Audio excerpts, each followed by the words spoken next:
So how do you get more detailed background and criminal information on an individual? This is Dave at AFX Search, licensed private investigators. When we run a background check or some history on a person, a lot of times you'll get the criminal record or the court case, and it will be a lot of basic information, the date of the infraction, the date of the arrest. It might have what charges originally took place, and then it'll have the final disposition of that case. It'll show, was it a conviction, an acquittal, maybe a plea bargain, and it'll have that information and what the sentence was. Whether the person went to jail, went to prison, did they have a fine, they have probation, have all that information. But in some cases, the true nature of the case isn't accurately reflected in that court proceeding. The best place to get that information is actually from the arrest records or the officer's report. That will show all of the information that went into that arrest. It will show whether or not it was an arrest warrant, where officers did an investigation for weeks or months prior to and documented all the activities that were illegal and then made the arrest, or was it something they just observed? They saw somebody, driving recklessly and they arrested them for that, or saw somebody in a fight and arrested them for that.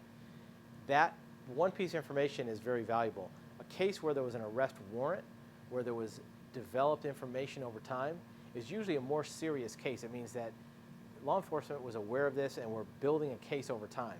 Usually the district attorney is involved. If it's a case where it was just an event that happened, somebody got in a bar fight and cut somebody with a bottle, whatever, that may be as serious of a charge, but it was something that happened in the spur of the moment. The other thing is, if you look at just a final disposition of a case and it has a settlement of a certain charge, maybe a misdemeanor charge, if you go back and look at the arrest record, you may find there's other information there that's valuable. Names of associates, phone numbers, addresses, places where activities happen. There's a treasure trove of information in arrest records. The issue is those aren't going to be in public court files that you can just pull from the court records. You actually have to request that through the correct jurisdiction. Sometimes they refer you to, from the sheriff's office to the city police department, maybe state police, and there may be different jurisdictions involved.